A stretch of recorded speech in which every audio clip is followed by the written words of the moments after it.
Ini Rick. Dia baru saja membuka mata dalam keranda yang tertimbus. Dia tidak tahu bagaimana dia boleh sampai di sini. Ruangnya sedikit lebih besar dari beg pakaian. Papan sekeliling melengkung di bawah jari tetapi tidak menyerah. Udara sesak dan hangat. Mungkin ia kekal sejak keranda ditimbus. Tanpa oksigen, seseorang berat 60 kg ada 4 jam jika bernafas perlahan. Jika panik bermula, kurang dari 2 jam.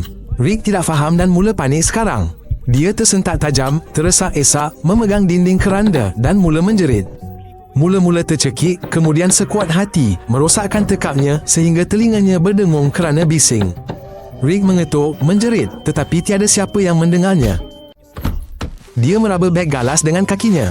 Di dalamnya ada telefon butang murah, pemetik api, sebiji gula-gula dan gelang plastik dengan penjejak. Gelang itu tidak berkelip. Telefon tidak menangkap isyarat tetapi berfungsi. Rick menyalakan lampu suluh. Dia menggerakkan cahaya di dinding.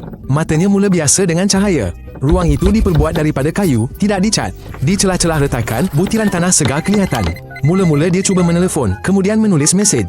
Tetapi penghantaran tergendala, tiada isyarat. Rick kemudian meletakkan telefon dengan skrin menghadap ke atas. Ini agar telefon menerangi siling. Bateri akan bertahan.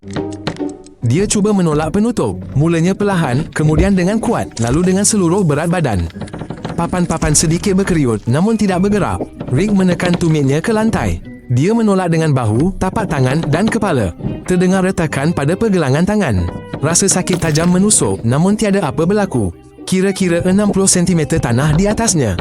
Ini memberi beban 100 kg setiap desimeter persegi. Penutup itu tidak akan bergerak tanpa mekanisme kuat. Rick mengeluarkan pemetik api. Dia memutuskan membakar papan atas. 1 klik, bunga api. 2 klik, api menyala. Dia mendekatkan api ke siling kayu. Dama mula cair. Bau tajam muncul. Dalam seminit, sukar bernafas. Api terbuka cepat bakar oksigen. Ruang keranda cuma 800 liter. Rick memadamkan api. Dia rasa pening. Tekaknya gatal. Dia menanggalkan stokinnya, menggulungnya menjadi pembalut tebal, lalu membalut kepalanya untuk melembutkan hentakan. Kemudian dia melulu dan menghempas tutup itu. Dahinya berdesing, bengkak timbul di bawah kulitnya, namun hasilnya sifar. Penutup itu tidak bergerak walau seinci pun.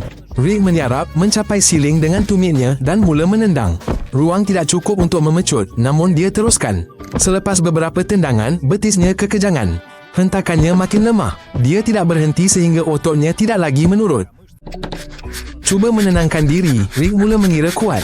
Dia sedar dia menarik sekurang-kurangnya 16 nafas seminit. Ini kira-kira 1000 dalam sejam. Dan masanya suntuk. Rick perasan dia bernafas lebih cepat. Petanda buruk. Udara sudah kehabisan. Dalam panik, dia mula mencakar papan dengan jari dan kukunya. Dia cuba sedaya upaya untuk menembusi walau semilimeter keluar. Selepas beberapa minit, serpihan kayu ada di bawah kukunya. Namun dia terus melakukannya dengan kekuatan yang sama. Pada saat itu, dia terdengar satu bunyi. Dia rasa itu bunyi tapak kaki. Dia terhenti, menahan nafasnya. Dia mendengar setiap getaran kayu. Tetapi seminit berlalu dan keheningan kembali. Rick dilanda gelombang panik baru. Dia menanggalkan penjejak dari tangan lalu cuba menekan butang. Tiada apa berlaku. Tiada bunyi, tiada cahaya. Mungkin baterinya sudah lama habis. Atau ia tidak pernah berfungsi. Rick ambil lollipop. Dia masukkan ke mulut. Dia kekal berbaring, memandang penutup di hadapannya.